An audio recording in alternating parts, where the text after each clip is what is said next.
This is attempt number 1 at recording this. Hear me out. I know you like this show.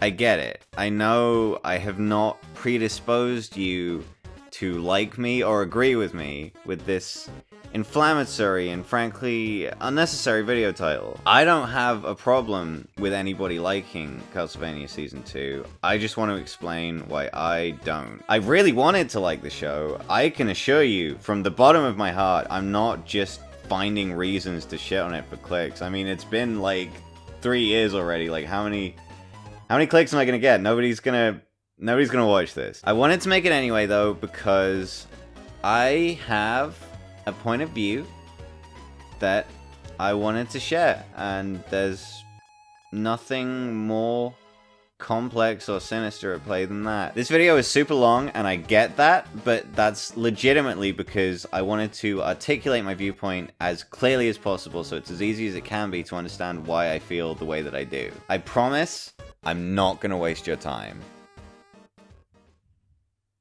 Look at this circle. What do you think of this circle? How does this circle make you feel? Is this a good circle? The answer is no. This circle sucks ass. This one is way better.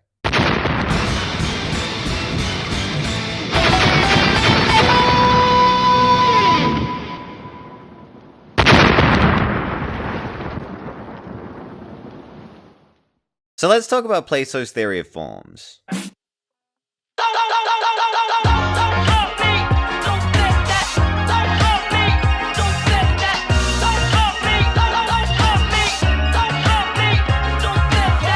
To keep it brief, the theory of forms states that there's a metaphysical realm in which a perfect version of everything exists. I don't mean perfect as in really good, I mean perfect as in quintessential. Everything in the intelligible realm, our material universe, is an imperfect copy of its form in the realm of forms. So every chair is an imperfect copy of the form of chairs, every dog is a facsimile of the form of dogs, etc. And when I say copy, I'm not saying dogs were literally copied from their form by some intelligent design or reproductive mechanism or whatever. Of course, the realm of forms doesn't actually physically exist. A form is basically humanity's collective idea of what any given thing is. If the global populace broadly recognizes something as a dog, that's because in our minds we all have awareness of the form of a dog, and Bibby Babbis resembles that to a sufficient degree that we recognize him as one of those. If we make our way back to chairs again, in a sense they literally are copied from the form of a chair by whoever's making them, because you wouldn't know how to make a chair if you didn't have the image of the form of a chair in your mind. So what's the form of a painting? No, that's too broad. We know there's a form of a chair, but asking for the form of a painting is like asking what the form of a piece of furniture is. It's too non-specific. Okay, let's narrow it down and make things a little easier. What's the form of a painting of a woman? Is it the Mona Lisa?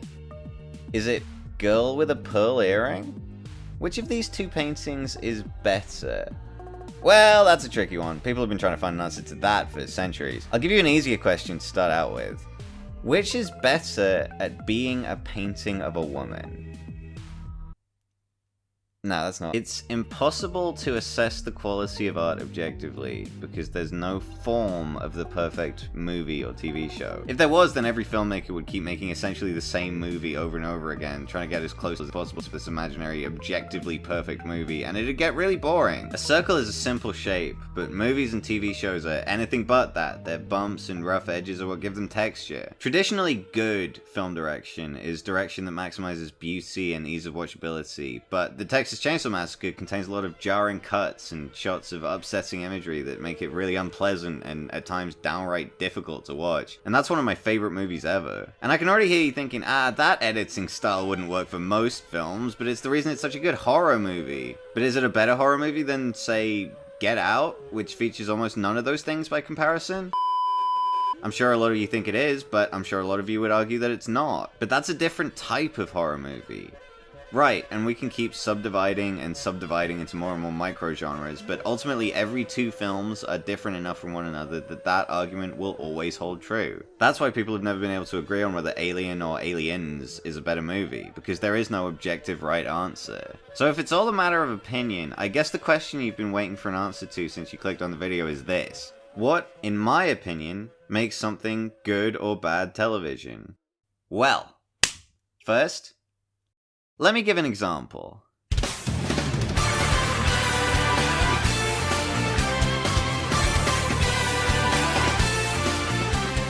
Castlevania is a popular animated series on Netflix based on Castlevania, a popular video game series dating back to the 1980s.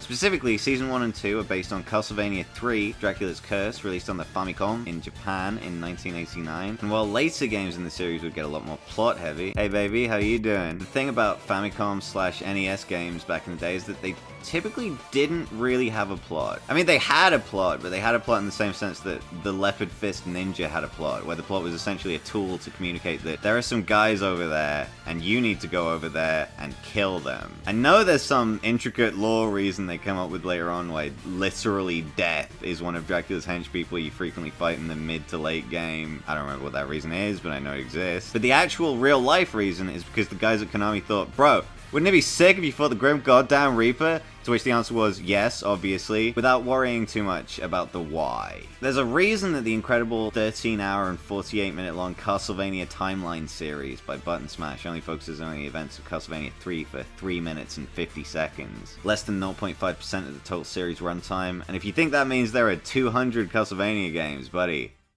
no. During 15th century... During 15th century Europe, there lived a person named Dracula. He practiced sorcery in order to create a bad world filled with evil. Poetry! Give me 4 seasons. So in my opinion, making a show based on a premise with a flimsy plot is easy enough if you want to make it into something heavily action-focused and story-light like The Raid. That Bayonetta anime they made is an example of a studio trying this, even though I heard it wasn't very good. But Castlevania Season 1 is kind of a miracle in that it's not really that. Its story is actually really good. Part 1 of Episode 1 builds a strong relationship between 2 interesting characters, and then ends with an emotionally punchy, inciting incident for the rest of the series. Within 5 minutes, we give a shit about these 2 characters, we understand why they give a shit about each other, and we have a personal stake in seeing where things go from here. The strength of the writing extends to the script as well. The dialogue is funny, it's cool, but most of all, it's measured. Look at this exchange from the first scene of Episode 1. Look at this exchange from the first scene of Episode 1. Look at this exchange from the first scene of Episode 1. You don't travel much. I can travel. This entire structure is a traveling machine. But you don't. Do you? Maybe you should. The world is changing. So, within these 3 lines, we learn that Dracula has a big moving castle, meaning that isn't just dropped on us out of nowhere later on. But he doesn't just dump that on us in the form of a load of exposition, it fits naturally into the conversation he's having. Lucy even points out what he's saying doesn't make sense and he's just saying it to sound cool. And this serves to tell us something about who these 2 characters are, how they perceive each other, and how their relationship to one another might develop. In roughly 10 seconds, it's shown to us that Dracula has great means at his disposal, and that he wishes to be regarded highly, but isn't so insecure in his stature that he reacts with anger or violence when Lucy brushes him off. Not Lucy, Lisa. Her name is Lisa. We glean that Lisa isn't easily impressed. We're reminded that she isn't intimidated by Dracula and has no apprehensions in voicing her honest opinions to him, and she informs him, and us, that she has optimism in the human race and sees value in surrounding oneself with its members. This exchange, along with the rest of the surrounding scene, key us into the fact that Dracula finds Lisa's demeanor and worldview intriguing, and Lisa sees the potential for good in Dracula that may not be obvious to anyone else on the surface. And on top of all that, there's never a moment of obnoxiously blunt exposition where either of them waste our time or insult our intelligence by spelling all of this out. It's such thoughtful, efficient dialogue construction. I remember immediately being taken aback by it. It was so far from what I was expecting, I couldn't believe I was watching a Netflix original video game anime adaptation. I could see an argument being made that Dracula and Lisa's relationship is too rushed and isn't given time to develop, but To be honest, I think that's kind of part of the reason why it works. Immediately we get why Dracula likes her so much. She's clearly different to any other human he's interacted with in a long time. She's caring, curious, confident. He likes her. We like seeing him interact with her. We want to see more.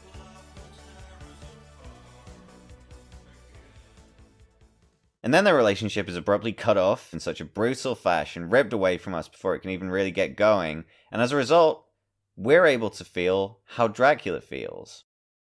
I don't know if this was done intentionally by the show's creators or not. I don't care. It works. The show even digs into some deeper spiritual and political themes in ways I'm sure you wouldn't expect from a 30-year-old video game about whipping vampires to death. Good joke. Everybody laugh. Check this shit out. Many thousands of people just as innocent as her will suffer and die. There are no innocents! Not anymore! Any one of them could have stood up and said, no, we won't behave like animals anymore. For evil bastards to win power, all ordinary people have to do is stand aside and keep quiet. Where'd you come from? Well, out of your hand, according to you. You came from shit. I came from shit. We all came from shit. We just work for a living every day of our lives. We just keep those bastards and food and wool. Slaves! That's what we are. Slaves that great old families in their games. You cannot enter the house of God. God is not here. This is an empty box. Your God's love is not unconditional. He does not love us. And he does not love you. We love you. We couldn't be here without you.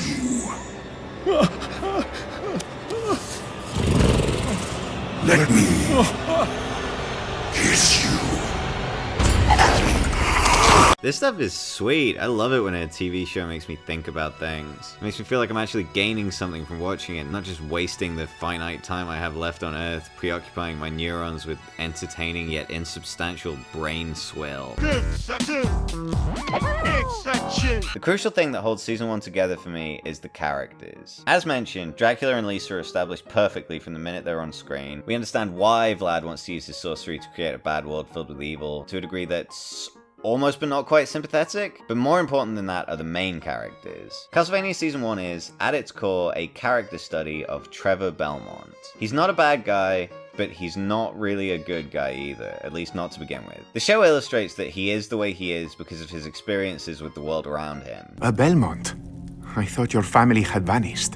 If vanished is the polite way of saying exiled, hated, and burned out of the ancestral home, then... But it also shows that at his core, he can't stifle the part of him that cares about other people. And these first 4 episodes are the story of how that core worms its way to the surface of his being. None of this would matter if he was boring to watch, because nobody gives a shit about watching a boring guy's internal turmoil over whether or not he should do the right thing. But Trevor's not boring. Trevor is a delight.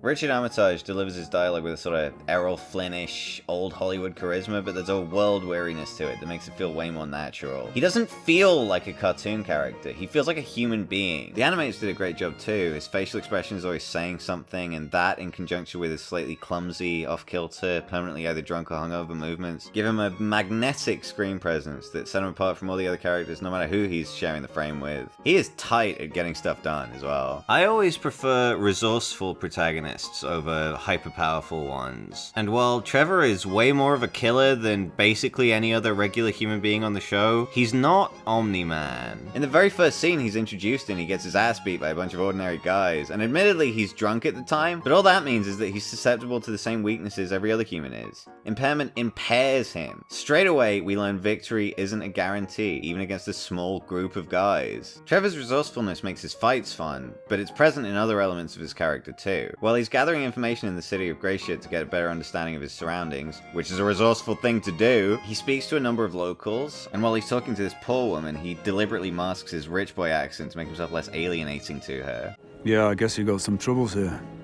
Is there a defense effort?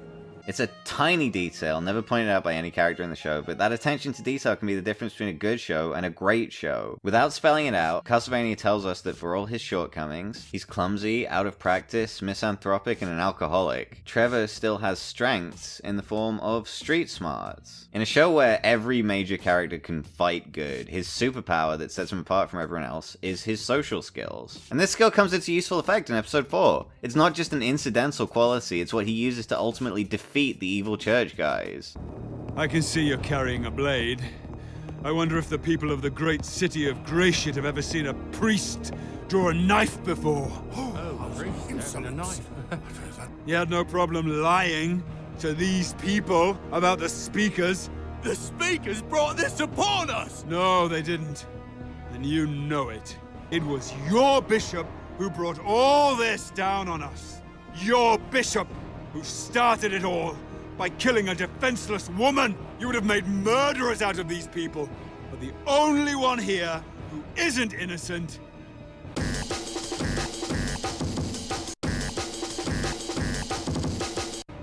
is you.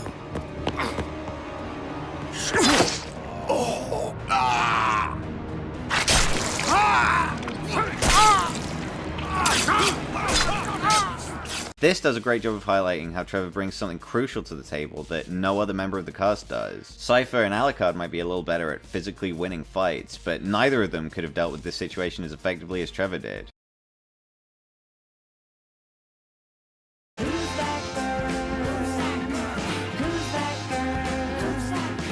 Cypher. There's less to say about Cypher because she's only present in the last couple of episodes, but she's a great supplement to Trevor. Cypher's most significant qualities are that she's good-hearted and that she's stubborn, which are great for plot reasons because they mean she's always pushing Trevor in the right direction. If she wasn't so stubborn, she wouldn't bother pushing him at all, and if she wasn't so good, the direction she was pushing him in would be the wrong one. But ignoring the plot and focusing on other, more fun stuff, it means her and Trevor always have something to talk about. Their conversations are fun to watch because of the way their personalities conflict with one another, and the writing is strong enough that watching them bicker is never irritating. She's a little more naive to the ways of the world than Trevor, but she still has some bite to her. She knows when he's full of shit, and she's not willing to take it. Trevor fills the archetypal role of the funny one, but some of the best lines in the show come from Cypher pointing out what a stupid dickhead he is. I'll come back later.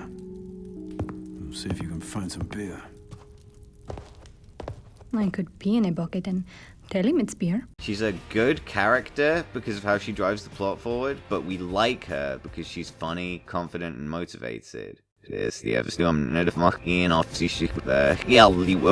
Alucard barely shows up in the last 5 minutes of the show.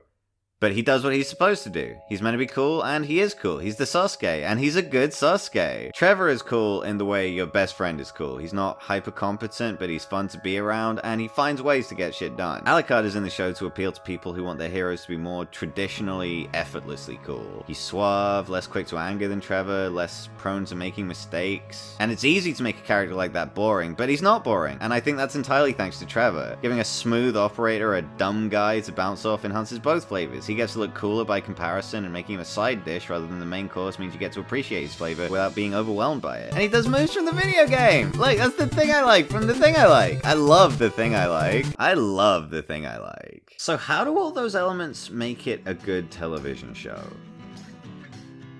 Well, the reason I keep saying I think it's good television, and to me it's good television, is because I'm aware that it's just my opinion, it's entirely a matter of taste, but that's a cop-out answer, and I'm no coward. I perceive flaws in Castlevania Season 2 that, to me, disqualify it from being great or even good, and I need to share that perspective because it feels like nobody else has. I'm not trying to ruin the show for anybody, but I need you to grasp why I think the things I think, and then, whether you agree or disagree, inform your own opinion with those things in mind. So what are the flaws I'm talking about? No, hold on, I'm getting ahead of myself. What are flaws? Yeah.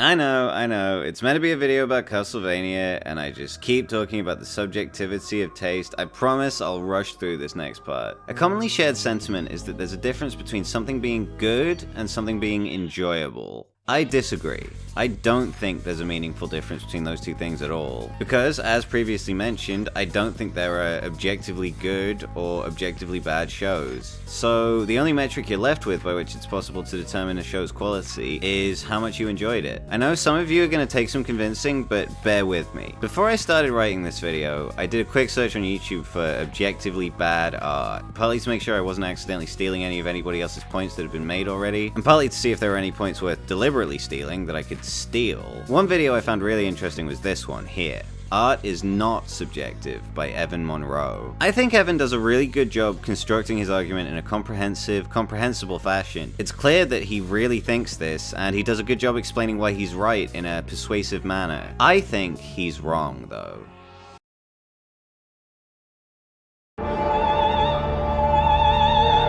And let me quickly explain why. Even though his video thumbnails of a painting, Evan makes the smart choice to not try and explain why visual art can be objectively bad, because what looks good varies from person to person. I actually think that new Aquaman show everybody hates so much looks pretty good. The simplicity of the character designs allow for a lot of mobility and fluidity in the animation. And as mentioned earlier, something looking bad doesn't disqualify it from being good art if the visuals are evocative or in service of a story. According to Mux Monroe, stories can be objectively flawed, though. But an objective flaw in this fight scene is that Thanos does not use the Reality Stone to incapacitate all the Avengers so that he can easily take the Time Stone. There are arguments as to why Thanos wasn't able to overpower the Avengers when he had all of the stones. But if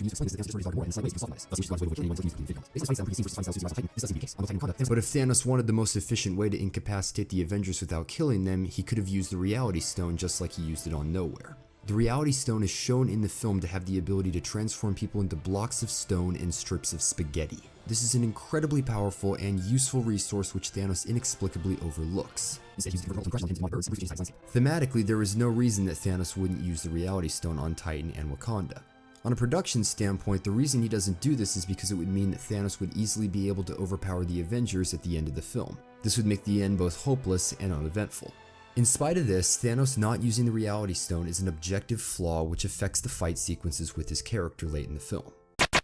I skimmed through some stuff there, but all of that was him either offering possible rebuttals to his own points, or recounting parts of the film where the purple guy does different stuff. I promise it's not because he made a bunch of really good points that I don't have any answer to. I'm telling the truth, I super duper promise, that's a cute way of saying promise, but if you don't want to take my word for it, I've linked his video in the description so you can make sure for yourself. You don't have to watch the whole thing if you don't want to, it's from like 2 minutes in to like 4 minutes in. And do please remember, first and foremost, Evan is a human being. Please don't leave a flood of mean comments on his video or it's gonna reflect badly on me and I'm gonna feel like an asshole. So according to Devon, Thanos not immediately using his creative mode stones to effortlessly kill or at least permanently incapacitate the Springfield Avengers is a flaw, and it's a flaw because it doesn't make sense. Personally, I don't think Thanos not using the Walkie Rocks is a plot hole, because to me a plot hole is something impossible within the reality established by a work of fiction. For example, I forgot to put an example here. And Thanos not using this something stone the Reality Stone isn't impossible, it's illogical. I don't think it's necessarily a flaw in a work if characters behave illogically, because people behave illogically. The definition of plot hole is subjective though. So let's agree for the time being that it is a plot hole for Thanos, previously established to be a highly logical, intelligent, and skilled combat strategist, to act illogically. But would the movie be better if he acted entirely logically? Is a plot hole necessarily a flaw? Yes. For the time being, I'm going to argue that yes, a hole in a movie's internal logic is an objective flaw. We're going to approach this problem from the perspective that Phone Guy not insta-killing the Avengers the second he sees them is a problem that needs fixing. So how do we fix it? Real quick, I want to say I actually do agree that it's frustrating that Thanos has this power and doesn't use it, because it makes it feel like the Avengers are fighting a somehow handicapped version of Thanos instead of struggling to overcome him at full strength. And that's less satisfying than seeing how they're able to overcome the established threat Thanos poses that we've become familiar with over the course of the film. Frustration is an emotion though, and an emotional response isn't objective. We're gonna get to the bottom of this one objectively. So how do we fix it? The way I see it, The problem lies with Thanos having the Reality Stone at all at this point to begin with. If he didn't have it, he wouldn't be able to have it and not use it when the Avengers step into his aggro radius. So let's solve this problem. We move the scene where he throws Gonorrhea off the cliff to later in the film. But if we move that scene, we don't have the part where Mario finds out she's dead and lets his emotions get the better of him and fucks everything up in a highly illogical fashion. Without that stuff, the film would be more logically stable. But would it be better? In my opinion, no. Logical consistency does not equal quality. You'd lose a really emotionally impactful scene if things played out differently. And some would argue that creating something emotionally impactful is the point of creating art to begin with, and that the stronger the emotions something's able to stir, the better it is at being a work of art. An entirely logically sound movie might be flawless by a certain definition, but it might also be really boring. And I think it's hard to call a movie that bores its audience objectively good. And if it is objectively good, what's the value in an objectively good work of art that nobody likes? If this is our criteria for what constitutes good art, is good art even good? There's a part of all of this I honestly find kind of depressing. This is the video description on Evie's video. I call him Evie because we're friends now. I have heard several video essayists, as of late, begin their assessment with the statement that art is subjective. These people are kidding themselves. Art is based on standards, and standards determine quality. Here's my analysis as to why art is objective. Art is based on standards, and standards determine quality. Purely judging art by its ability to meet an established standard hinges on the idea that all the good ways of making art have been discovered already, which is a pretty bleak thought. 100 years ago, nobody knew what an electric guitar sounded like, and I bet the first guy who heard one thought it sounded like shit. I wholeheartedly reject the idea that art has to do stuff that other good art has done already in order to be good, or else it's objectively bad. I actually kind of think the opposite. A work of art doing something I've never seen another work attempt before instantly predisposes me to like it, even if the result isn't always good. Look over here. If we scroll down, look, we get Cybershell's video about Chow and Jose's video about Malcolm in the Middle. I've seen both of these. These ones are really good. What the fuck is that? I'm gonna have to watch this one too, aren't I? So all this is exemplary of why I don't think it's worth trying to distinguish between good television and television I like. There's no concrete way to separate one from the other, and even if there was, I don't think it's a useful or interesting thing to do. To me, the whole position feels kind of like it's rooted in a sort of insecurity. I'm not a person whose self-esteem hinges on the universe's affirmation that the things I like are good and the things I don't like are shit. I'm pretty happy to just enjoy watching stuff without needing to feel reassured that the stuff I enjoy is intrinsically better than the stuff I don't. I know what I like, and I like what I like, and I'm happy with that. So why then did I make a video called Castlevania Season 2 is Bad Television?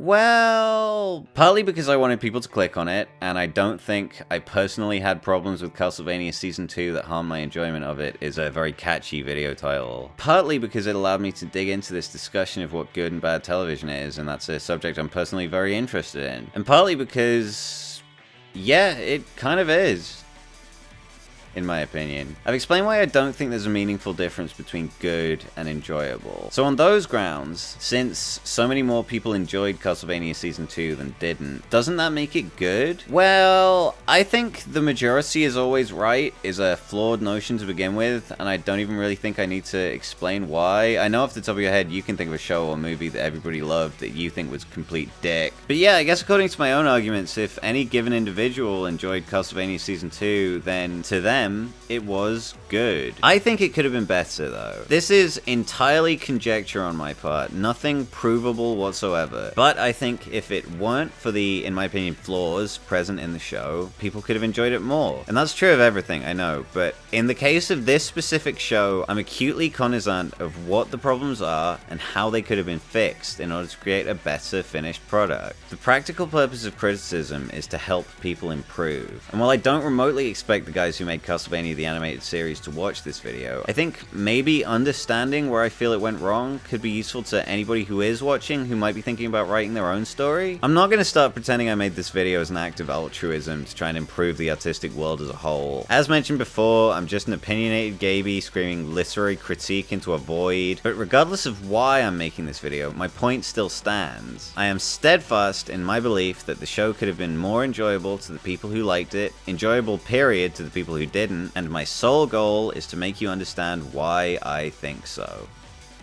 I'm done with the preamble. Let's get into it.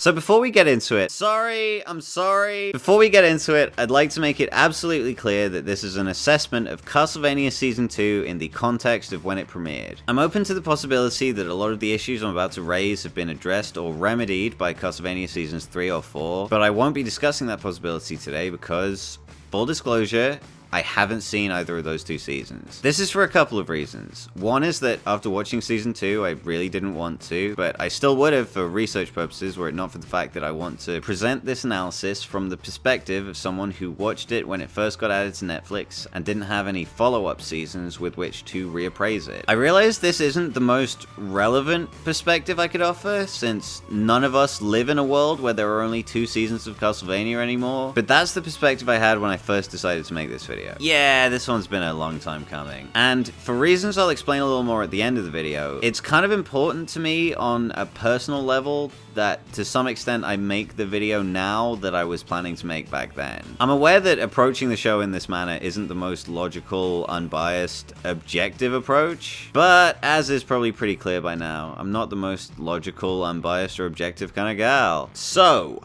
here are my logical, unbiased, and objective reasons why Castlevania Season 2 stinks. All my life, I've been waiting for a good time, a good time. I think the last episode is great, because I loved watching it end. No, not really. I honestly enjoyed it a lot. I wasn't really fair to it the first time I watched the show, because by this point I was fed up of watching it, and like, the plot was over, but they were still making me sit through a whole nother episode. But I actually really like it as a little epilogue to the season. Cypher gets on my nerves in Season 2, more on that later, but I think she's pretty endearing in this one, and the Isaac scenes are tight. That dude kicks ass. The last scene with Alucard, where it dawns on him that he's completely alone in the home he grew up in, and he gradually comes to terms with the fact that things will never go back to the way they were when he was a kid, it hit me hard. The animation is really nice. I've never had a problem with the show visually. My problems with it are entirely as a story. I like Peter Stormare's funny voice. I'm not gonna fuck you, Carmilla. I'm too pissed off. R.I.P. Chad Brand, gone too soon. Rewinding the tape a little bit, I think Isaac is really cool. He's a very complete character. He's a guy who likes having a leader to follow, and he devotes himself completely to their service, but he's not weak-willed. He's completely committed to doing everything within his power to enact their will.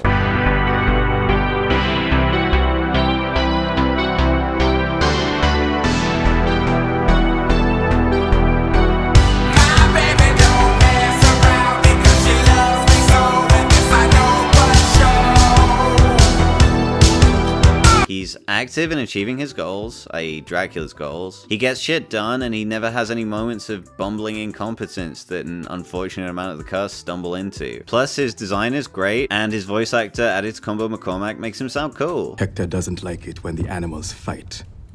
Camilla has the court whipped up. Discord is loud. It bothers him. The character designs in general are good. Even on my rewatch, for the sake of making this video, where I was dragging my feet and going, I don't want to do it, I saw this shot of Dracula's generals in the first episode and I immediately went, yeah, cool. They're easy to tell apart and they all just look good in my opinion. You get one look at them and straight away you give a shit about seeing what these guys do. These guys are here. I love these guys. Trevor's library fight is really cool. It's a sweet use of its environment to keep things ever changing and interesting. It's like a fight on a tight Smash Bros. hero's stage. And the presence of all the old ancestral weapons means we get to see Trevor mix it up with a bunch of fighting styles we've never seen in the show before. The speakers are the enemy of God. Cool. I like this moment where Trevor talks about the tree he used to play in growing up. It's a really unique way to illustrate his sentimental attachment to his old family home. This isn't a video game level for him. He isn't just heading from point A to point B. In this moment, it's clear that he actually cares about the mission at hand beyond a need to accomplish it in the name of an impersonal greater good. And I think that makes it so much easier for us to care too. I really like all the little humanizing moments that Trevor and Alucard, and to a lesser extent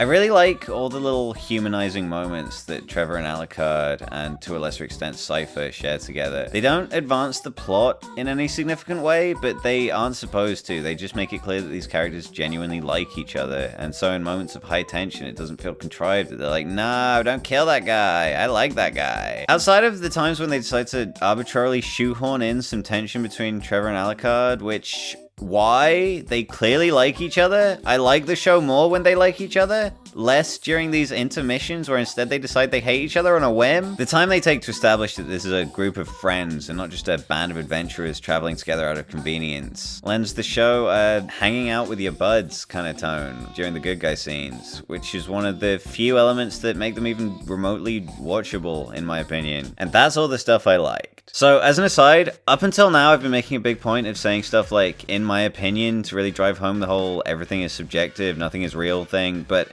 that's boring now, so I'm not going to do it anymore. From now on, if I ever say X bad or thing good and it makes you foam at the mouth with incontinent rage because those are objective statements and it conflicts with my whole sussy soy boy subjectivity stance, please just do what I do and mentally supplant the word I think at the beginning of those statements. After all, like I said, it's just my opinion. If I say something's bad, that means I think it's bad, not that I think it's factually bad. Anyway, here's all the shit that sucks ass about this shit ass show.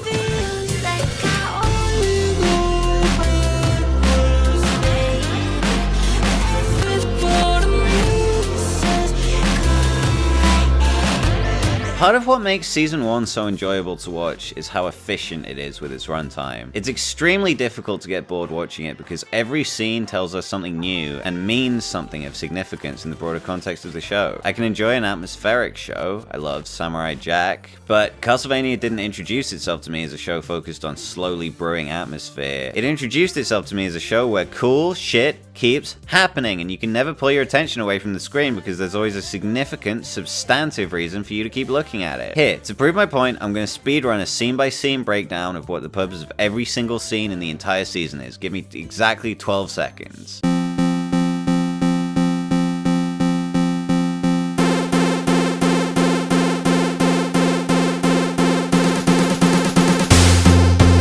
Time. That's a new world record. I don't think this efficiency makes it a mathematically good show or anything, but I hate it when I feel like a TV show is wasting my time, and Castlevania Season 1 never did that. So within the first 5 minutes of Episode 1, we learn that Dracula loves his wife, and then his wife has been arrested by the church to be burned at the stake. The show allows us to infer from that at some point between Dracula meeting Lisa and Lisa getting air fried, an arrest took place. Right? It almost seems insulting to suggest that the audience couldn't figure that out. So the very first scene of Castlevania Season 2 is Lisa getting arrested, and straight away we've broken that perfect season-long streak of not wasting the audience's time. We already know this happened. We don't learn anything new from this scene. We aren't being shown any hitherto hidden details that are crucial for us to know. Like, we could tell her house got burned down from the fact that the last time we saw her house, it had been burnt down. We didn't need it spelled out for us that a burning took place. So there were devil engines in her house, Bishop? I saw them with my own eyes. Witches' things. Lisa Tepesh of Lupu was so far gone that she just couldn't see that it was all given to her by Satan. Satan's tools.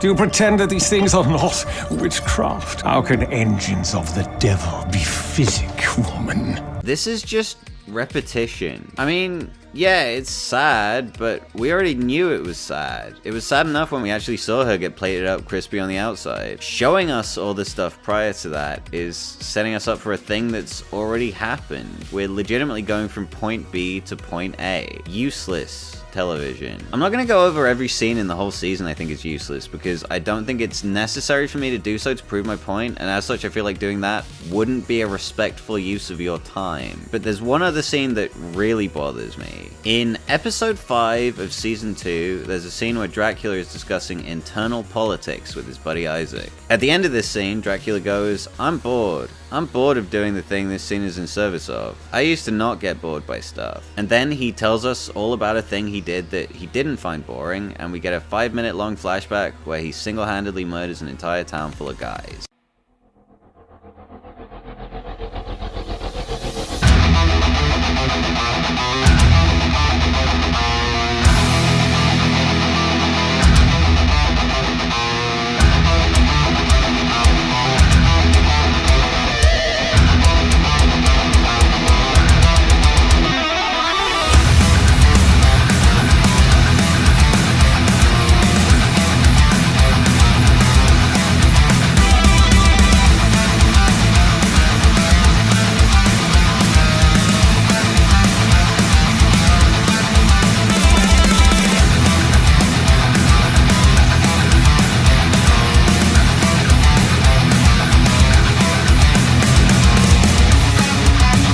see a bunch of us in black cloaks.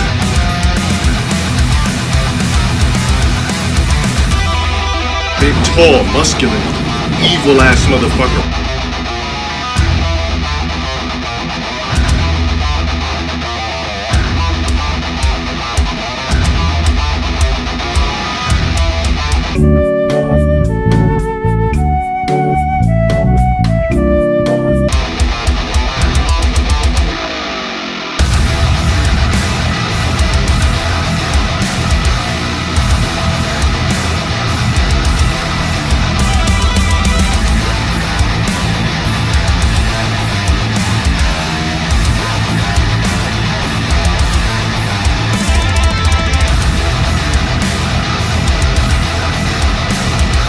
This is boring. It's relevant to the show that Dracula used to be nice. For plot reasons, it explains why he's doing the things he's doing, and from a character perspective, it lends a degree of sympathy to his actions. It's not relevant that before he was nice, he used to be mean. Showing us the way he was before he was introduced to us doesn't tell us anything new. It doesn't recontextualize his actions. I think we've figured out he had the capacity for great cruelty from the great cruelty he was inflicting upon the innocent people of Wallachia. It doesn't matter that he used to be bad before he was good, before he was bad again. Especially not to the extent that we need to be shown how bad he was 100 years ago, when we've seen him be much worse this week. Telling us he's gone back to his old ways doesn't carry any weight when we've already seen what his new ways are like. Sure, it's a cool scene, but it'd be cooler if there was any tangible reason to give a shit about it in the context of the story. The guy killing these merchants in this flashback may as well be a completely new character for all the relevance it has on this season. Castlevania Season 1 was 4 episodes long. Castlevania Season 2 was double that, with 8 episodes, and moments like this make it feel like they didn't have 8 episodes worth of material to fill out the runtime. In some ways, Season 1 feels like it was meant to be longer, but that's genuinely to the show's benefit. It's like they cut out anything boring or unnecessary, and we're left with only the best, most important parts. I remember hearing that they only wanted 6 episodes for Season 2. I don't have a source on that, I'm sorry, it's just a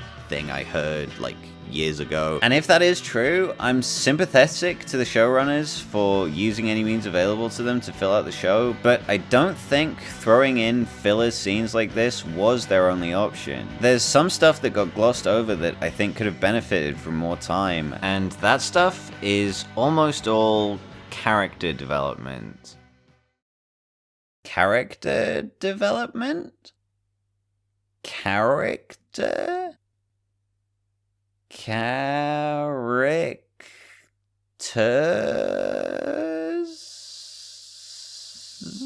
All I get is these vampires and bloodsuckers. The characters were my favorite part of season 1, and they're my biggest problem with season 2. As such, I'm gonna go through each of them one by one and explain my issues with all of them. And yeah, I do mean all of them, to try and paint a complete picture of why I think the show as a whole fails. Why are you here?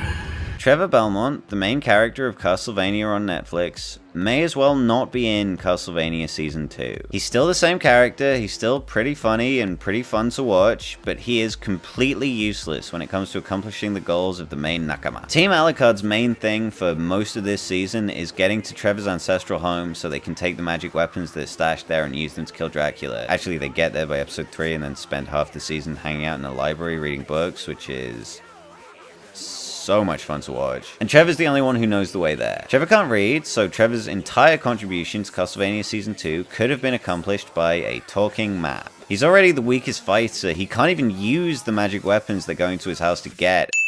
And the extent of his established strategic brilliance from Season 1 is telling Cypher and Alucard, you do magic at them, you cut them with your sword, I'll whip them.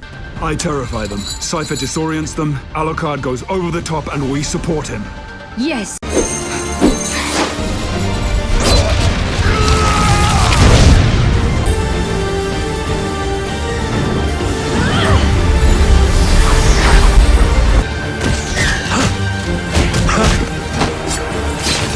There's also this part where Alucard presents him with two options and makes him choose one, which isn't exactly Trevor concocting a plan, it's more just him picking a dialogue option in a Telltale game. Can we get that magic mirror working?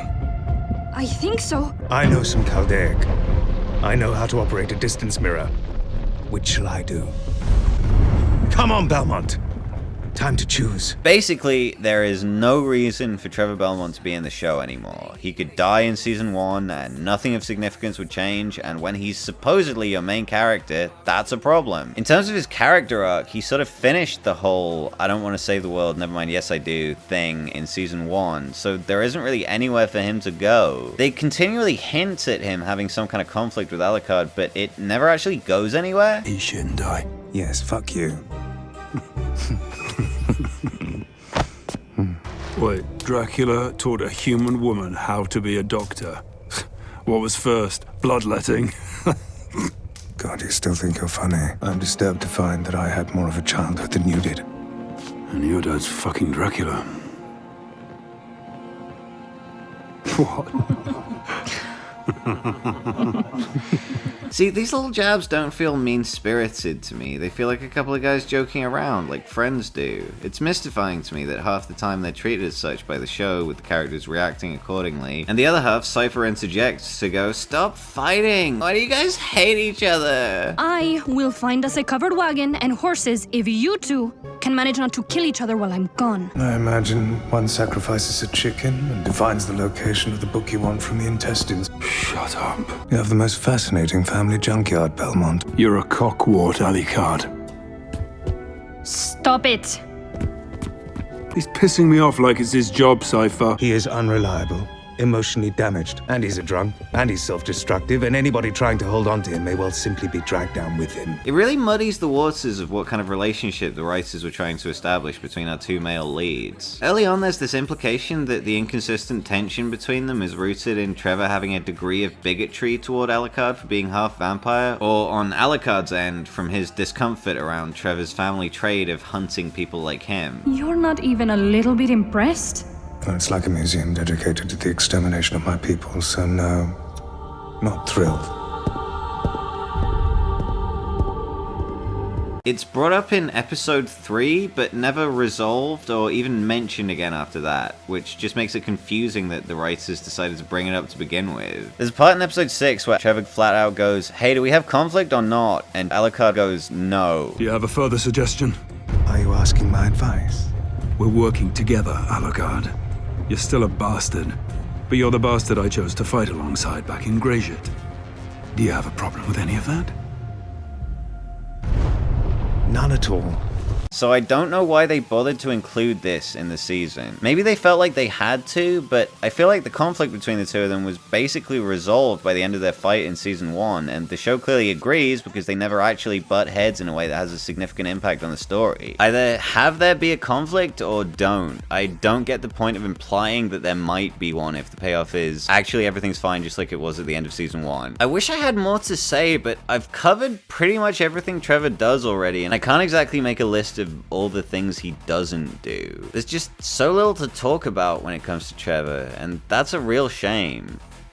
Well, I guess he does do one other thing this season. Bro, this had to be one of the worst ciphers ever. Cypher's characterization is gone in part 2. And that sucks because I liked Cypher. So to recap, in season 1, Cypher was headstrong, morally vigilant, sassy, and somewhat naive. In season 2, she's the girl. She ceases to be a character and transforms into a commentary track that bluntly spells out the details of Trevor and Alucard's characterization that the show thinks you're too stupid to catch otherwise. You are rude. He knows how to be nice. It's hard to imagine you playing. He's intelligent, sometimes even witty in his way, but it's like he's a cold spot in the room. It's not like your sadness. Am I really sad?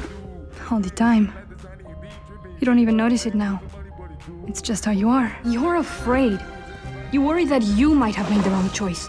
So you're trying to make him prove himself again and again by constantly provoking him. Perhaps you're just an angry teenager in an adult's body. This entire nightmare scenario has made you complete. And that's only some of them. That little montage was twice as long before I realized it was going to be just as boring to sit through all that shit in my video as it was in the show. So, to recap, Cypher rattling off video essays on her two boyfriends mid-conversation is boring and annoying, but in addition to that, it seems to me like it betrays a lack of confidence on the writer's part in either the strength of their own writing or in the audience's ability to understand what's being communicated to them by that writing without having it laid out in front of them in terms a 3-year-old can understand. If you ask me, the former is more warranted than the latter. A lot of people are stupid people, and a lot of those stupid people watch a lot of Netflix, but if you're trying to make a good television show for an adult audience, your primary focus shouldn't be the entertainment of those who are unwilling or incapable of paying attention to the show they're watching. I have ADD, I'm allowed to say that. Doing so inevitably comes at the detriment of the show's overall enjoyability for people who like it enough to actually watch it. Again, I have attention deficit disorder, it's okay for me to say this. I know I spoke positively earlier about how Cypher serves as a supplement to Trevor, but she doesn't feel like a supplement anymore. She feels like an accessory. It's a complete disservice to her as a character that the show treats her this way. Like, her only purpose is to shine a light on the characterization of the two male leads without getting to have any characterization of her own. Cypher gets to give a little what I learned speech in the final episode. Since I met you, I've come back from the living dead. I've fought demons in the sea square British. I've stopped a rainforest from reaching our gash. I've discovered forgotten spells in the greatest hidden library in Europe. And I've trapped a castle that uses magic engines to move from place to place and pinned it to the ruins of the Belmont home. Why would I want to stop now? But the stuff she lays out doesn't inform any of her dialogue or decisions throughout the rest of the season, meaning it doesn't make her any more fun to watch. You don't get to be boring for the better part of 7 episodes and then tell the audience, actually I'm a well-rounded and fully realized individual in the 8th one. You okay? Tired. A bit lonely. Aside from being Treffy and Alucard's emotional support girl, every other line of dialogue Cypher has is some thaumaturgical techno-babble about the nature of magic. This one has the Adamical roots and some of the structure of high remembrance, I think. It's all based on Adamical structures. That's all magic is, Alucard. Changing things in accordance with my intent. This is probably really interesting to you if you care about that sort of stuff, but I don't like technobabble. It isn't bad per se, but none of this really adds to the show in my opinion. It feels like it's just in here for the sake of appealing to people whose primary means of enjoying a show is filling out its wiki after they watch it.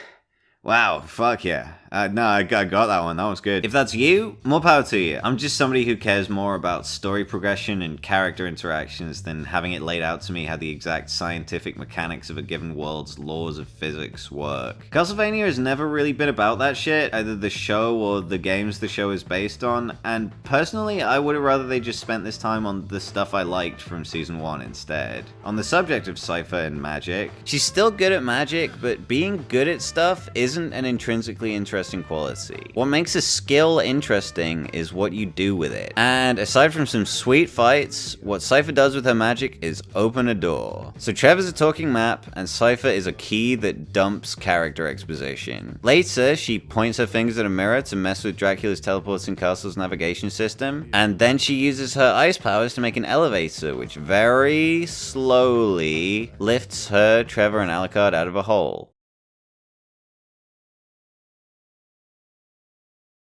None of this is cool. So forget what she does. Let's talk about who Cypher is. As mentioned previously, the point of Cypher's character in Season 1 was to guide Trevor onto the right moral path, but now she's done that already, and Trevor never really threatens to stray from the path of righteousness now that he's on it. So Cypher doesn't have any specific personal motivation anymore. Like Trevor, there is no reason for her specifically to be in the show anymore. You literally could have replaced her with one of the other speakers and almost nothing would change. You'd lose some of the banter between her and Trevor, but man, their banter sucks. Trefor. I like that. Oh, it's terrible. Treff. Treffy? Oh my god, no. You are Treffy now. Don't.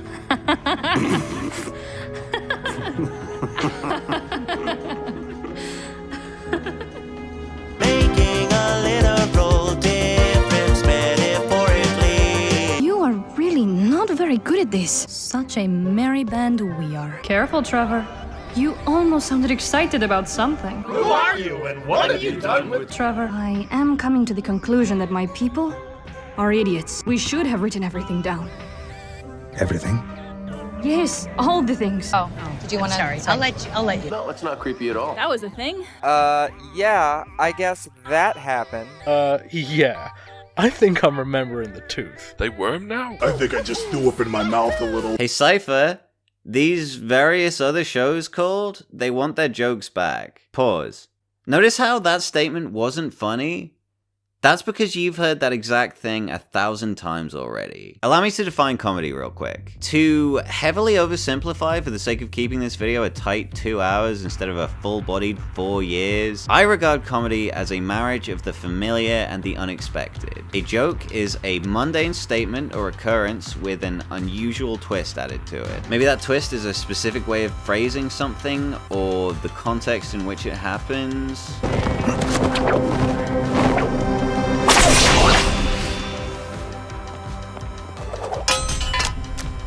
Oh, hell. I'm sorry. I was trying to snatch the stave out of your hand. How's your finger? I've got a problem. Well, what's the matter? This dolphin fell in love with me. That's the opposite of a problem. Adventure time! Hurl this at that. At Lenny, but he's a war hero. Well, decorate him then. Hey! Ow! My eye! I'm not supposed to get pudding in it! Let's keep the laughs coming, eh, Simpson? What are you doing, man? That's Carl! B14! B9! I-27! I-27! I-27! D59! D59! B5, and for the Martians...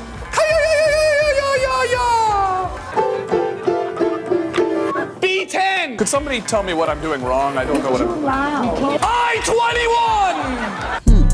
Top of the morning, top of the morning, top of the morning, top of the morning, top of the morning, top of the morning, top of the morning. Wacky slash. Am I saying these jokes are objectively funny? No, of course not. Comedy is highly subjective, but I think what a person finds funny is typically based on what a person finds predictable. When a TV show just repeats jokes you've heard before without any transformative element, there's no subversion of the listener's expectations, which means there's no reason to laugh. As a footnote, this is the reason why lol random humor and mindless edgy humor are really funny the first few times you encounter them as a young teenager, and then stop being funny when you grow up. After a while, there's no subversive element, it's just the same small handful of jokes being repeated over and over again. Castlevania Season 2 isn't funny because its jokes aren't original. In This Video Isn't Funny, a video the Dire Gentleman made on the subject of comedy cliches which need to go the way of the dodo, the channel's hosts raised raised a great point that's been stuck in my head ever since I heard it. If a show repeated lines of dialogue verbatim from other places, not as a homage, but more just in the sense of copying someone else's homework, we'd regard that as plagiarism. Why don't we feel the same way about jokes? On the subject of comedy, one of the principles of stand-up comedy is that part of the audience go into it expecting to be made to laugh, but planning not to. They see your routine as a challenge. They need you to impress them, and you can only do that by surprising them. Trevor and Cypher getting together was inevitable. I don't mean predictable, I mean literally inevitable. The continued existence of the show hinges on them making babies together, so those babies can go and be the main characters of late seasons. Knowing it's inevitable, you immediately lose some of the potential interest in the ship, since there's no will they or won't they element. It's a foregone conclusion that they will. And so, in order to get people invested in seeing them get together, the getting together process has to be really good. I said a while ago that part of the tragedy of Dracula and Lisa's relationship is seeing it snuffed out before it really has a chance to start, and Castlevania Season 2 feels like watching that happen to Trevor and Cypher in slow motion. There was so much promise in Season 1. I loved seeing these two talk to each other. They're two good-looking, funny people with great rapport and friction, but room to grow closer. And in Season 2 we get... You are Treffy now. Shut up! Silly woman! If you're a big-time shipping nut, you're probably gonna hate me for this, but in my opinion, this moment in the last episode... Is this what I've got to look forward to in life? Yes. Forever. feels completely unearned, since every conversation Cypher's had with Trevor for the last season has consisted of her telling him, "You're a big idiot. Quit being so stupid, dummy." Today might be the first time I felt like I was talking to an adult man. I'm saying I want you to be with me. Cypher's boring now. I don't care who she fucks.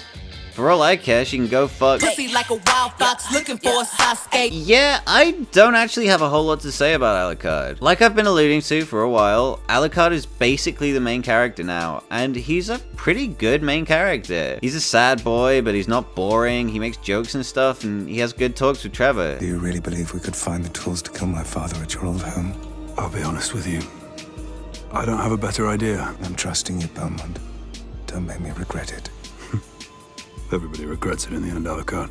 And his internal conflict doesn't feel melodramatic or overwhelming or anything. He has stuff to be sad about, but he never gets stuck wallowing in self-pity. He's very proactive when it comes to solving his problems, like his dad being alive. I love my dad. My dad's a really good dude. I'm really glad my dad is not, Dracula. I don't think I have a single big complaint about Alucard, but I just felt weird about not having a section for him when, like I said, he's the de facto main character. Forget this guy. Let's talk about someone with a lot more meat we can dig into. He promised me that bigger meat. Yeah, this is a complete nothing guy. It feels like the nitpick of the century to go, oh, Godbrand was underdeveloped. They didn't make the most of his combined 5 minutes total of screen time. But even the smaller characters in the cast can be used to provide an illustration of the show's writing failures, and Godbrand can be used to provide an illustration of how even the smaller characters in the cast can be used to provide an illustration of the show's writing failures.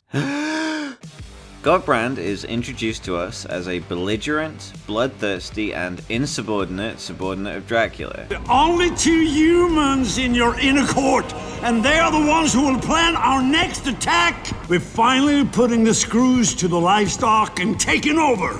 And now this. Why would he want to talk to you rather than me?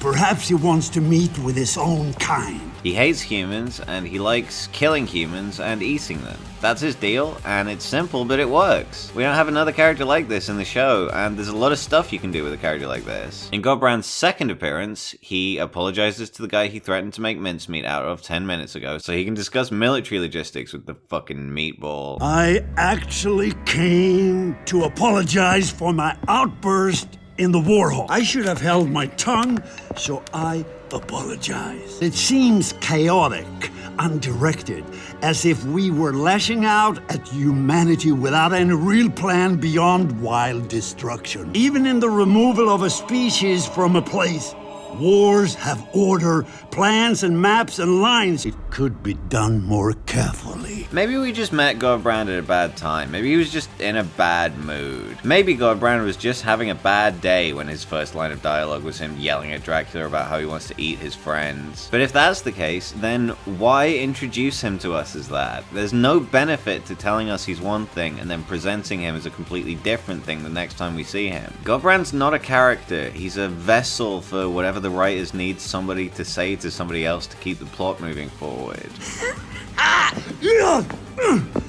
Stand up like a man.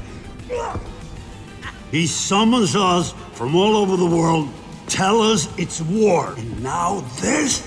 Turning the whole thing over to a couple of humans? Hector, do you think this war is going well? It seems chaotic, undirected, as if we were lashing out at humanity without any real plan beyond wild destruction. There should be order, right? Maybe the idea was meant to be that Godbrand is supposed to be a multifaceted character, not as one-dimensional as he at first appears, but A, this doesn't make him feel multifaceted, it makes him feel inconsistently written, and B, if this is meant to illustrate how nuanced and layered he is, it doesn't lead to anything because his stupidity gets him killed less than 10 minutes of screen time later. Why not just have there be two guys? Godbrand can be the brainless barbarian and then introduce a second vampire and have him be the one who's willing to reduce himself to consorting with the humans as if they're equals. You could just give these lines of dialogue to one of the other vampire generals who never speak a word. Just stick the fog lady in the room here and make her ask leading questions. I liked how the plot of season 1 was entirely driven by its characters. It still is in a sense. I mean, the entire plot is just Dracula making decisions, but as a character whose actions are driven purely by the requirements of the plot, Godbrand's utilization is the direct opposite of that. What's more, it's emblematic of a homogenization of the cast which I think affects more of the lineup than just Godbrand. Damn, it's too bad I don't have another character I can talk about who illustrates this issue perfectly. Tiny boy, little boy, baby boy, I need you. Throughout this entire season, we're constantly told Hector has the brain of a child and he lacks the emotional intelligence to properly interact with the other adults in the series. I have respect for Hector, but he's a gentle soul. He's still a little boy. He's a child in a man's body. Nothing here but lost children and confused old men. And which am I? Child or animal? Puppy. Somewhere between the two. We're never actually shown that, though. It's a complete informed trait. He's able to strategize and quip along with the best of them from the second he's introduced. Godbrand, you've never met anything you didn't immediately kill, fuck, or make a boat out of. Like, maybe it's just me, but these do not sound like the words of a man who the show kind of tiptoes right up to the edge of calling the R word, you know? Sure, he gets taken advantage of at the end of the series, but while that's consistent with what we've been told about Hector, it's completely incoherent with what we're shown of him. It's non-committal characterization. It's like they deliberately downplay his more unique qualities so they have one more guy in the cast they can do Castlevania dialogue with. The fire in him has gone out somehow. It's as if we're looking at the embers of a man. I used to liken them to wolves or bats. A strong sense of community, acting as one, but lately, I see the vampires as cats. I believe he loved her. He is capable of love. That's the source of his conviction. They have grace. Animals don't act with malice. Cats play with their food all the time. True. But it's not malicious, there's joy in it. Which is to the show's detriment, because it means we have one less unique voice in the cast. I think that's a bad thing. An objectively bad thing. Now, you know what? I'm gonna add a little something here. This is completely unscripted, completely off the cuff. It's actually worse than I thought it was. They introduced the idea that Hector is this tiny baby boy in like episode 4 or 5. I don't remember, I could check, but I'm not going to. So they introduced this idea, and for the first half of the season, you completely would not get that that's his bit. There's a bit that I like. I like the animation and I like the acting performances. I think they do more to communicate the characters effectively than the writing does. As I mentioned earlier, I think the show's failings lie entirely within its writing, not within its, you know, like developmental aspects. Like the production is good. So there's this part, this part. I was editing the Godbrand section yesterday, and there's this part where Hector and Isaac are like walking away up the stairs, and Godbrand starts yelling at them and going like, "You humans!" I love the way he says humans. So he's like yelling at them, and Isaac just keeps walking. Hector's the one who stops and turns around and kind of rises to the bait when Isaac is like too mature and he doesn't like reduce himself to that. And that's pretty decent. That's decently like solid characterization, but there's nothing in Hector's dialogue to indicate that he's like flustered or that he's incapable of responding intelligently to what Godbrand's saying. It's never alluded to within the writing at all that this is Hector's entire bit, that this is his characteristic that distinguishes him from Isaac, until episode 5 when Isaac is very suddenly like, yeah, I don't like that guy, he has the brain of a child, he's an idiot. I like Isaac, I like that guy. Ha, this guy's cool. I don't have any problems with this guy, moving on. Bad woman, bad woman. I hate Camilla. I hate Camilla so much. Psych! You all bought it! Hook, line, and sinker! I tricked you for no reason. See if you can figure out the significance of me doing that during this next part. Camilla has the most promising introductory scene in the entire show. She is such a bad bitch, though. She walks through the door and immediately demonstrates that she's willing and able to challenge Dracula. She's crafty enough to know how to get under his skin, thus piquing his curiosity about her. Cautious enough to not risk giving away useful information unnecessarily. Clever enough to give him just enough to demonstrate her potential usefulness to him. And charismatic enough to make the conversation intriguing to him, giving him just one more reason to keep her close to his side. Why was this new wife of yours never turned? What did you say? Your presence was requested some time ago, Camilla Styria. Indeed. But your mighty castle keep moves around. And with such mighty vampire generals advising you and prosecuting your war, what use could you have possibly had for a mere regional ruler? Then why have you only just arrived? You were summoned some time ago. Surely I needed help much earlier. Distractions at home. Securing my region. Villages, pitchforks, torches. The usual. What advantage does my anger buy you? None. It's a question they have all been asking themselves. I gave you an opportunity to address it, my lord. I suspect he still wants to sleep with me. And will you? My lord, I may. If all the other vampire males in the world drop dead. And half the females. Some of the animals. Very good, Camilla. When I saw this scene for the first time, I just watched a great video by Now You See It about vocal control in movies, specifically There Will Be Blood, and my brain kept going back to it while I was watching the scene. Camilla and Dracula's conversation is a verbal wrestling match, both combatants trying to gain an upper hand over the other with the information they're able to wrest from their opponent, while keeping their own potentially compromising information under lock and key and taking measures to maintain their perceptible composure, because any emotional stumble would cede ground and leave room for attack. And Dracula's barely able to keep up. He's completely unable to glean any knowledge he can wield against Camilla, despite several clear attempts to do so. And as much as he tries to keep a lid on it, he's visibly riled up by Camilla's deliberate attempts to put him on the emotional back foot. He never shows his hand to her directly, but look how shook up he is the next time we see him on his own with somebody. I will not be questioned by you. I have told you how it will be. Little Godbrand, little vampire, little parasite. Are you going to continue questioning me? Are you going to fight me, little Godbrand. Maybe you think that's just a coincidence. We aren't meant to read into this as being Carmilla's doing, but nope. Look who we see in the very next scene. Almost as if she was the one who sent Godbrand in there to begin with, to try and rattle Dracula's cage even more. Carmilla and Dracula have incredible on-screen chemistry. Within just one scene, I'm as excited to see their internal political struggle play out as I am to see the actual physical battle between Alucard and his friend and Dracula that we've been building up to for a whole season already. After this episode, Carmilla and Dracula never interact on screen again.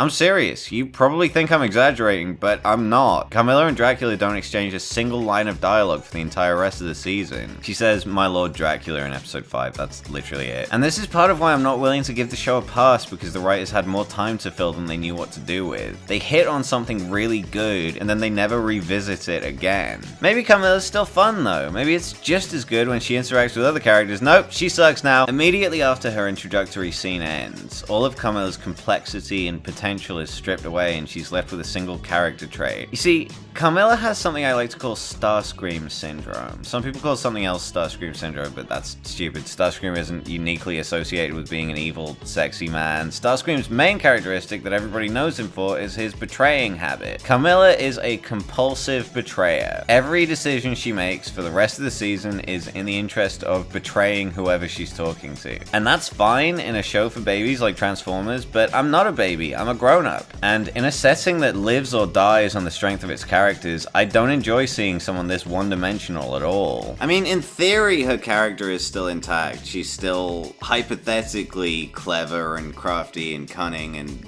all those other C words I used to describe her earlier. But when she's able to successfully trick and manipulate a guy, it doesn't feel like it's because she's clever. It feels like it's because they're too stupid to realize something which is intuitively obvious to the audience. It's not even fun when she pulls a Carmilla and betrays a guy. It's boring because there's so little tension. Carmilla has resting betrayal face. Every line of dialogue she delivers makes it transparently obvious that she's planning to pull the rug out from under whichever given she's stringing along at the time, to the point that I thought they might be setting up a twist ending where she actually doesn't do the blindingly obvious thing. And so when she inevitably does betray Hector in the season finale, it's not shocking, it's disappointing. You get your hopes up that something interesting is going to happen, and instead, the opposite happens. Whoa, look at this guy, who's that? This guy was one of the coolest characters in season 1. He didn't even have a name and he didn't appear that often, but every once in a while he'd show up and say something cool in his cool voice, and I was like, yeah, I love this. I love watching this. Off to heaven with him, eh? I suppose that's the ultimate goal for you priests. It holds little appeal for me, to be honest. There's so much left to be done on Earth. Wallachia could be God's own country, had I but time to burn out all the evil that hides here. I was gonna include some more clips here. I don't need to. You're sold. In season 2, he shows up again in what's essentially a cameo. He appears for no real reason. His priesthood is relevant because he does some kind of holy magic, but they could have used any nameless religious guy for this. They just went with this guy because he's a character people knew and liked. I actually don't have a problem with this. I think it's fine for a show to go, look, it's the guy you like from the thing you like. Look, it's the guy you like from the thing you like. But the problem is, it feels like they failed to understand why people like this guy. People like this guy because he had a cool voice and said cool stuff. And in this season, he doesn't say a word to anybody, which makes it feel pointless to even have him appear at all. He does in Nomine El Padre, but he doesn't exchange dialogue with any of the other characters. He just mumbles to himself and then disappears forever. I didn't like Homeboy because he mumbled. Don't show me Stone Cold Steve Austin if he's not gonna hit a Stone Cold Stunner. If you're gonna go for the cheap, crowd-pleasing move, at least do the thing the crowd find pleasing, or it's just disappointing. I guess the argument could be made that he couldn't talk to anybody because the zombie guys can't talk to anybody and he is a zombie guy, but there's an easy solution to that. Just make it so that the zombie guys can talk to people. With very few exceptions, every element of a story is present within that story because someone decided it should be. The showrunners are the ones who decided the zombie guys can't talk. Just make it not be like that. The demon guys can carry a conversation. An army! let the zombies wax philosophical too. Instead, they stripped away every element people liked about the Bishop and then trotted him out on stage anyway in the hopes that familiarity with how cool he used to be would be enough to make people excited to see him. Which, come to think of it, is also exactly what they did with Trevor and Cypher and I'm killing my boy. That line turned into kind of an inside joke with me and my friend Robin after we watched the show together. I mean, it wasn't really a joke. There wasn't really any substance to it. Just every so often one of us would go, "I'm killing my boy," in a Dracula voice, and it was always funny. Always, always funny. In the name of fairness, I'd like to make one thing absolutely clear. Dracula is sick for most of season 2. He spends the whole thing on this suicidal crusade to wipe out all human life, and while his goals are very simple, internal politics keep getting in the way and making things complicated. He's the only real unifying factor between the two main storylines of season 2. The hero path is all about getting to him so they can kill him, but the dark path is a lot more interesting, because every character on this side of the story is trying to use Dracula to get what they want. He's kind of a passive character in a way that actually makes him really interesting. He's like the obstacle every other vampire or vampire friend needs to get through to accomplish their own goals, while his goals are sort of being met around him without much need for direct input on his part. His activity is basically reactive rather than proactive, which is an interesting approach to writing an antagonist. Dracula's armies are trying to make things worse for everybody else in the world, but Dracula himself isn't really doing anything except for when cogs in the war machine get jammed. He's told them, go kill everybody, and he has no desire to involve himself in the process beyond that. Dracula isn't really taking measures to enact change. He's trying to keep things the way they are on his side of the fence, so that change can be enacted without him personally needing to do anything. All Dracula really wants is to wait for everyone to die around him, and every conflict he runs into is an impediment to his ability to do nothing while that happens. All of this is really cool. His motivations are interesting. Watching him try to keep track of who knows what and who wants what to keep the conveyor belt of death running smoothly is very engaging television, and on top of all that, he's just fun. Dialogue, Graham McTavish's delivery, Dracula's relationships with all the other characters, it's all the show operating at its best.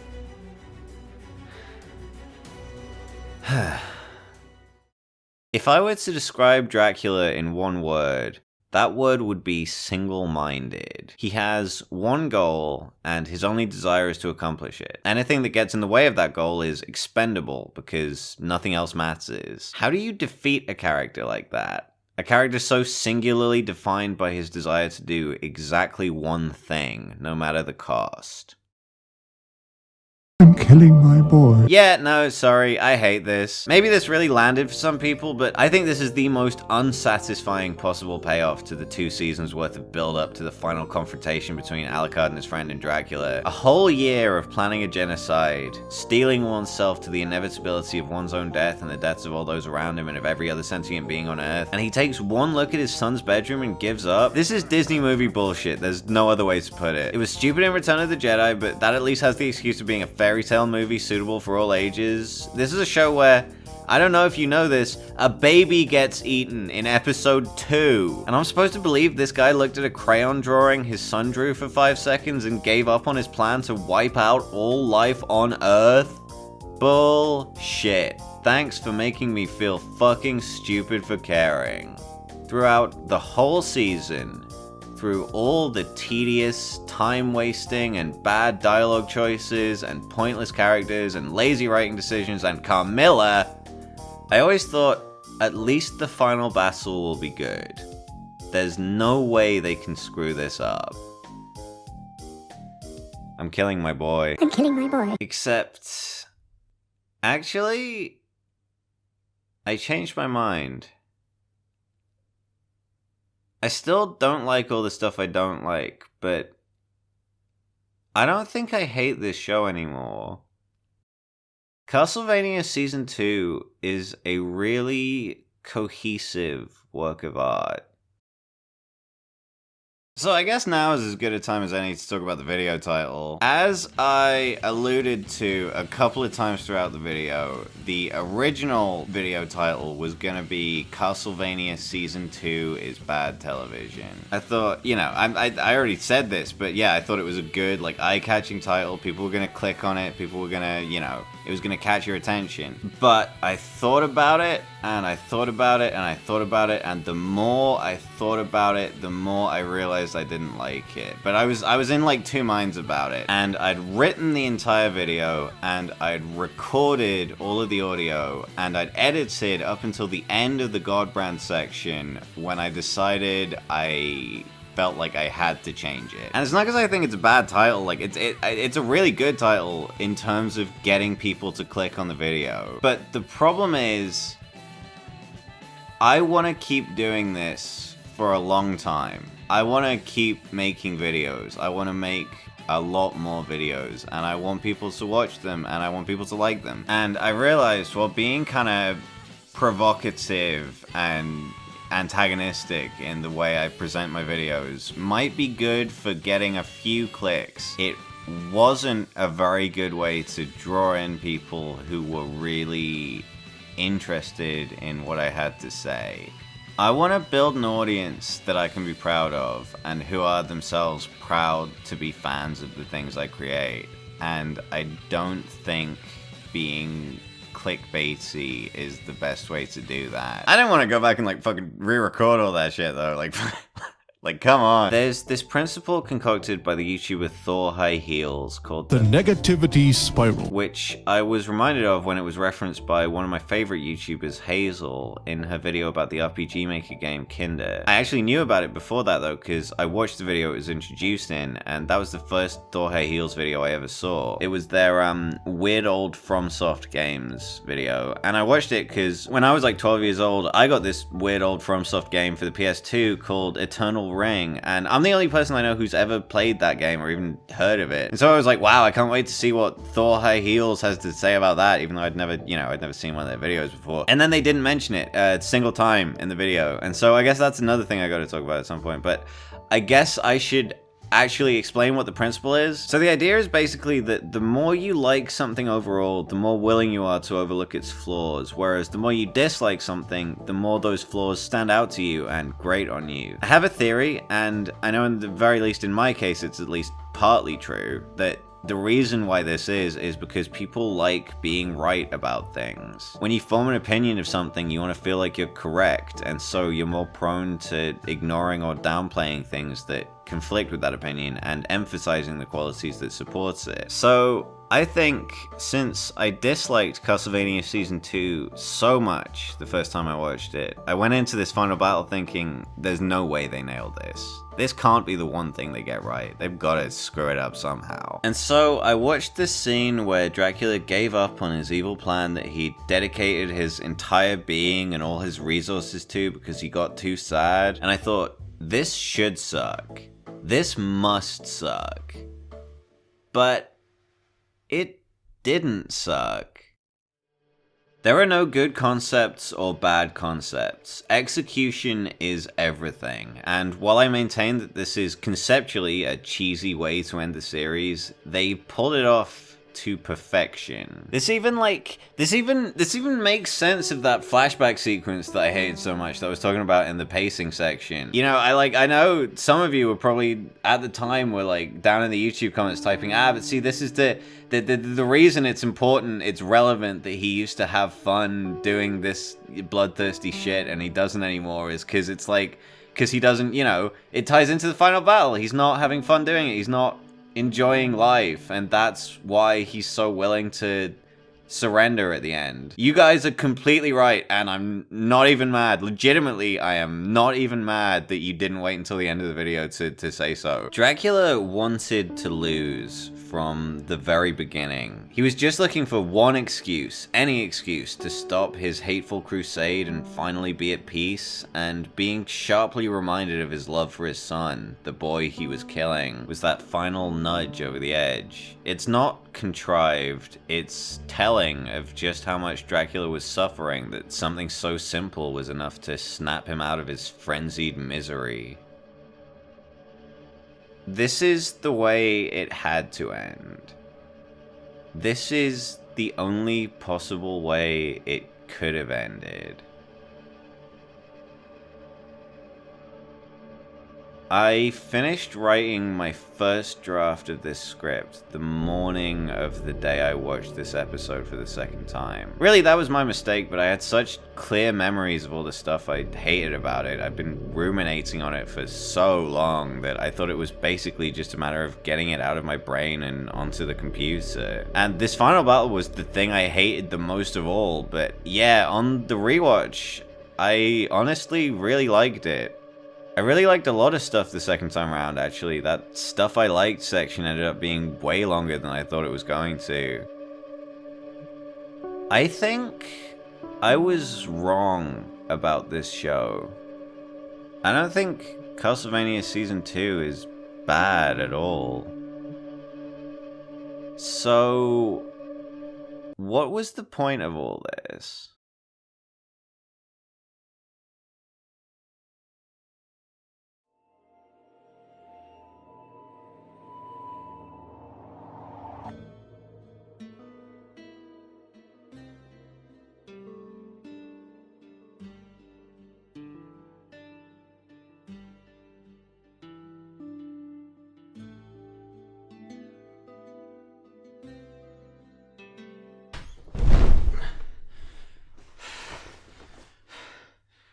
Hey.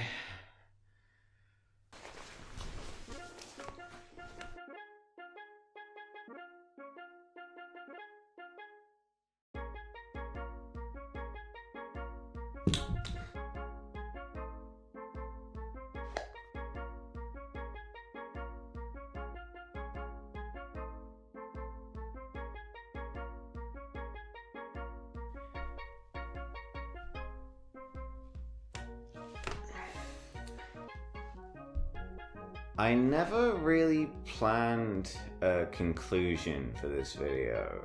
I wanted to explain what my problems were with the show, but I never really came up with a grand unifying statement that I could deliver at the end that wrapped everything up neatly with a little bow on top and explained why all my problems with the show really matter and why I didn't just waste 100 minutes of your time by making you listen to them.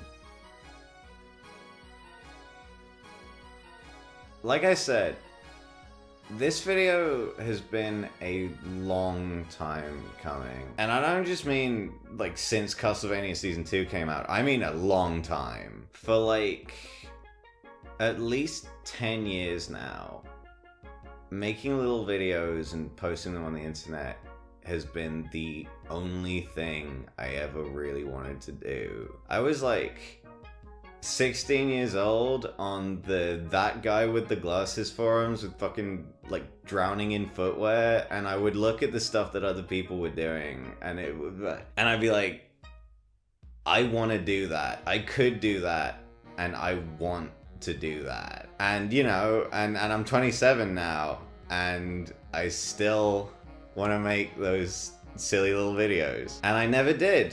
For, like 10 fucking years, I just never did. And it's not like I didn't have the time, and it's not like I didn't have the resources. I'm filming this on my fucking phone. Like, I had everything. I just didn't.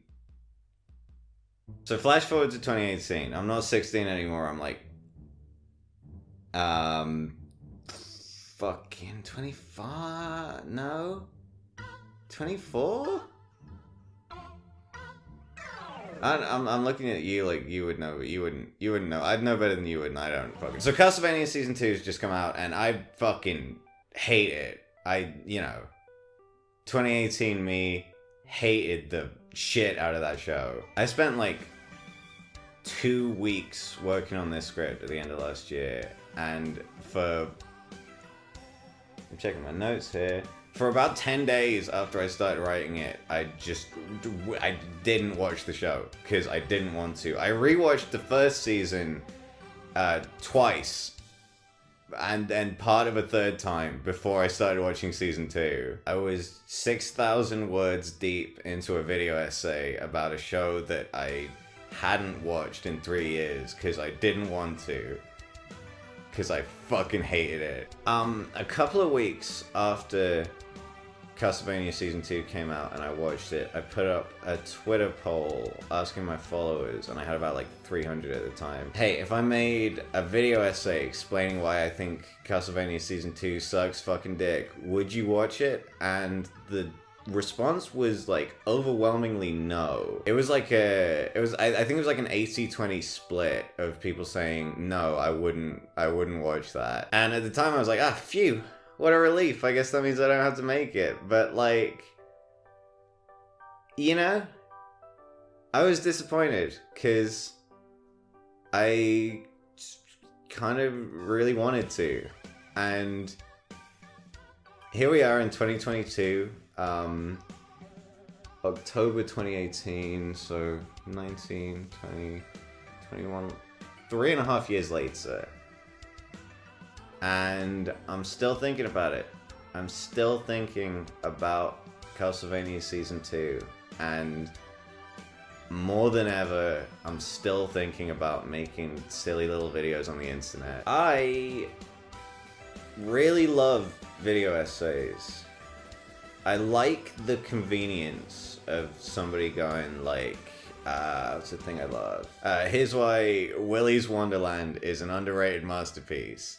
Because, you know, that's great. Like, I was over the moon the first time I saw Innuendo Studios, what's it called? Things of Beauty Super Smash Brothers as a Spectator Sport. So I was over the moon the first time I saw Innuendo Studios' fucking Smash Brothers video. Because I love competitive Smash Brothers. I fucking love watching it. And I saw the video and I was like, yeah, this guy gets it. You know, if I'm talking to somebody and they don't get it, I can send them this video and they'll get it because he explained it so well. But I love watching them because I find, you know, I like the convenience of sending them to other people, but I love watching them. I like hearing other people's perspectives on things. I like learning stuff, but I like learning about how other people view the world more. I love the auteurism aspect to it. It's almost always like a one-man show. It's just like one person creating something and like sharing their thoughts in a very undiluted manner. And I always wanted to do that, but for reasons I can't explain, it just didn't happen. I would play a game or I'd watch a movie and I'd have a bunch of thoughts about it, and I'd think, yeah, maybe one day I'll make a fucking video essay about that. And I didn't until now. About a month before I started writing this script, I was feeling very nihilistic. I was feeling very, very glum. And I saw the podcast that Wooly from Wooly Versus and Super Eye Patch Wolf put out together about how they got started making YouTube videos and how that kind of affected their life. And it just struck me all over again that instead of sitting in my bedroom at like 6 a.m., having been up all night, just listening to other people talk about the lives they're living, I could be living my own life too. I could be doing the thing I want to do instead of not doing it. And I still had this idea rattling around in my head of, you know, I thought it might be like 2 hours of me just explaining everything I hate about Castlevania Season 2. And I knew if I wanted to move on to my next video and my next several videos and my next however many videos I make for the rest of my life, I had to get that one out of the way first. I had to do it. I came up with the thing about the circle about a month before that. Hang on, I'm gonna do something cool. I came up with the thing about the circle about a month before that. I was just like jogging and it just kind of popped into my head. A month later I got home and I started typing and I typed out the thing about, you know, the idea of a perfect circle. And I kept typing and I kept typing and I kept typing. And after a certain point, you know, ironically, I kind of started to feel like Dracula. You know, I realized I felt differently about this cartoon I watched 3.5 years ago than I did then when I first saw it. You know, rewatching it, there was some rewarding genius bonuses on the no, that's cringe. You know, rewatching it yielded some insights that I didn't have before. And I was thinking, what's the point? You know, why am I doing this? This is my life's mission. No, it's not. This is a thing I really wanted to do for a couple of years. Just like Dracula, exactly like when Dracula's wife was killed and he decided to wipe out the entire human race. But just like Dracula, I started getting kind of disillusioned with it. But I didn't stop, because if I stopped, I'd never start again. And that thought was scarier to me than the thought of putting out one bad video. Because if I put out one bad video, I can put out a few good videos after that, I think. But if I never put out that one bad video, I'm never going to put out another video again. You might be thinking, none of this really has anything to do with Castlevania Season 2. And none of this really has anything to do with the nature of bad television.